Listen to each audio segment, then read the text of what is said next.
கட்டி கட்டி தின்னுடுமா. அதனால இந்த ஆடுகளெல்லாம் பாதுகாக்கிறதுக்கு என்ன பண்ணுறதுனே தெரியாதா.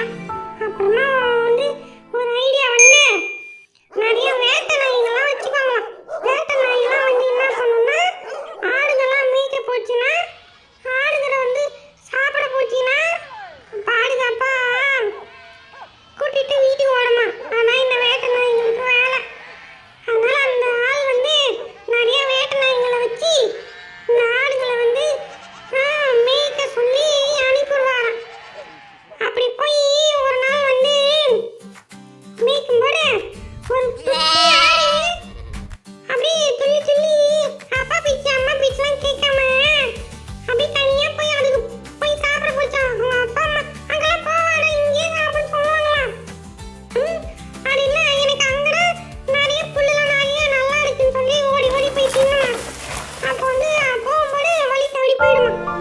பார்த்தா அங்க வந்து ஒரு ஓனை வந்துடும். அந்த ஓனையை பார்த்தோன்னா அந்த குட்டி ஆட்டுக்கு பயம் வந்துருச்சு. உடனே அந்த ஓனை வந்து கேட்கும், ஏய் குட்டி ஆடு, உனக்கு எவ்வளோ தைரியம் இருந்தா உங்க வீட்டில் சொல்ற பீச்செல்லாம் கேட்காம நீ தனியா வந்து என்கிட்ட மாட்டிக்கிட்டு இருப்ப. நீ பண்ணது தப்பு தானே அப்படின்னு கேட்குமா. உடனே அந்த குட்டி ஆடுல ஆமா ஆமா நான் பண்ணது தப்பு தான், என்னை விட்டுடுங்க நான் போறேன் அப்படி சொல்லுமா. அப்படியெல்லாம் உன்னை விட முடியாதுன்னு ஓனை சொல்லுமா. நீ பண்ண தப்புக்கு தண்டனை இப்ப நீ எனக்கு இறையா போற, நான் உன்னை கடிச்சு தின்ன போறேன், என் பசியெல்லாம் அடங்க போகுது அப்படின்னு டயலாக் பேசிக்கிட்டே இருக்குமா இந்த ஓனை. உடனே அந்த குட்டி ஆடுன்னா சரி நம்ம தப்பிக்கிறதுக்கு ஏதாவது ஐடியா பண்ணணும்னு சொல்லி சரி சரி நீங்க என்ன சாப்பிட போறீங்கன்னு தெரிஞ்சு போச்சு, அதுக்கு முன்னாடி எனக்கு ஒரே ஒரு ஆசை நிறைவேற்றுறீங்களா அப்படின்னு கேட்குமா. என்ன ஆசை உனக்கு சொல்லு அப்படின்னு கேட்குமா. இல்லை நீங்க ரொம்ப அழகா பாடுவீங்கன்னு கேள்விப்பட்டேன், எனக்காக ஒரே ஒரு பாட்டு பாடுங்கம்மா அப்படின்னு சொல்லுமா. உடனே இல்ல அந்த ஓனைக்கு வந்து தன்னை புகழ்ந்து பேசணுன்னே அப்படியே இந்த உலகத்தையே மறந்துடுமா. சரி சரி நான் பாடுறேன் அப்படி சொல்லி அது பாட்டு பாடுமா. அது கேட்கவே முடியாதா.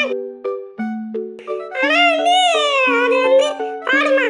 அது பாடினே இருக்கும்போது அங்க வந்து வேட்டை நாய்களுக்குலாம் அந்த பாடுறத போய் கேட்குமா. கேட்ட உடனே இங்க பார்த்தா அந்த குட்டி ஆடு காணாம போயிருக்குமா. உடனே அது எங்க இந்த பாட்டு சத்தம் வருதோ அங்க அந்த வேட்டை நாய்கள்லாம் வந்துருமா. வந்து இவரு அடி கண்ணை மூடிட்டு நல்லா ஜாலியா பாட்டு பாட்டு கண்ணை பார்த்தா வேட்டை நாய்கள் சுத்தி நிற்குமா. இந்த குட்டி ஆடு